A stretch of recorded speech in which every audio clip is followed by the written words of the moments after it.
Good morning, friends. The weather is very cool, and I am going to share with you one of the important case law. This is at serial number 31st of the syllabus of the Advocate on Record examination, which is held every year by the Supreme Court of India. So, in this case, I will dive through the registration of FIR. What are the duties of the police when a cognizable offence is laid before them? So, this case is Lalita Kumari versus Government of Uttar Pradesh 2014.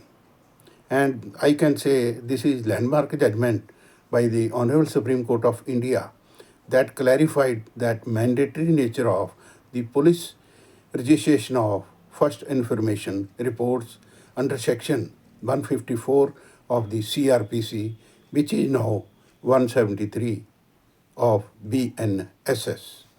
So, going by the background of this case, Lalita Kumari, a minor, was kidnapped in Uttar Pradesh despite repeated complaints from her family. The police failed to register an FIR promptly and instead conducted a preliminary inquiry.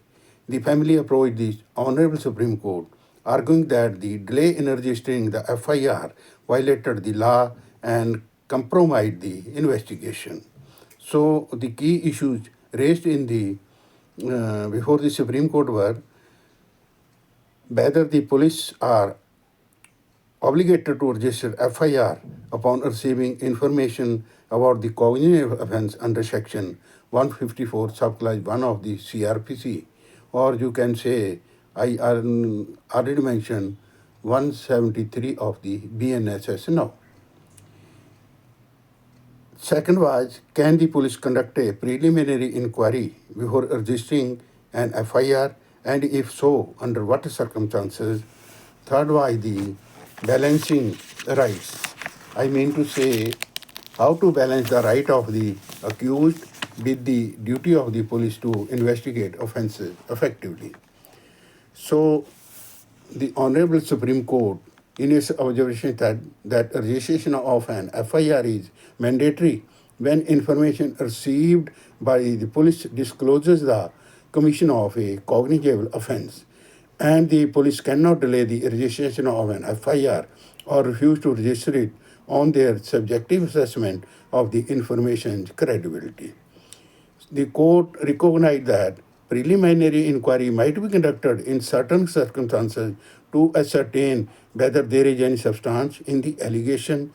So it also clarified what those exceptional circumstances can be. Firstly, matrimonial disputes or family matters. Second, commercial offences, medical negligence cases, corruption cases, and cases where there is an abnormal delay in lodging the complaint. So, a preliminary inquiry should not exceed 7 days and must be recorded in the police diary. If the inquiry establishes the commission of cognizable offence, affair must be registered immediately. The court emphasized that while it is important to safeguard citizens from arbitrary action by the police, the mandatory registration of an FIR ensures that genuine grievances are not ignored. The court reiterated the importance of judicial oversight to prevent abuse of process or harassment of innocent individuals. So, through this judgment, the Supreme Court ruled that non-registration of an FIR when a cognizable offence is reported is a violation of the rule of the law. It directed all states and union territories to implement the mandatory registration of an FIR and laid down guidelines for conducting preliminary inquiries. So, significance of this judgment is the judgment reaffirmed the obligation of the police to act promptly and lawfully, ensuring that justice is not delayed or denied. It addressed widespread concerns about police apathy and arbitrariness in registering FIR, while allowing limited preliminary inquiries in exceptional cases. The judgment provided a mechanism to prevent false or frivolous complaints from leading to unnecessary investigations. The ruling strengthened the right of victims of cognitive offenses, ensuring that their complaints are taken seriously and investigated thoroughly. So the impact of this judgment is that the judgment has a far-reaching impact on police practices in India, making the process of filing FIR more transparent and accountable.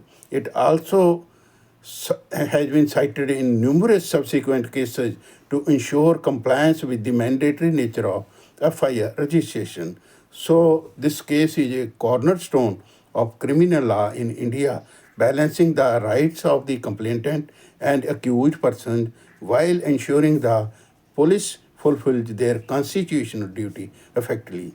So, this is all about in this video. Thank you for watching. God bless. Have a nice day. See you again.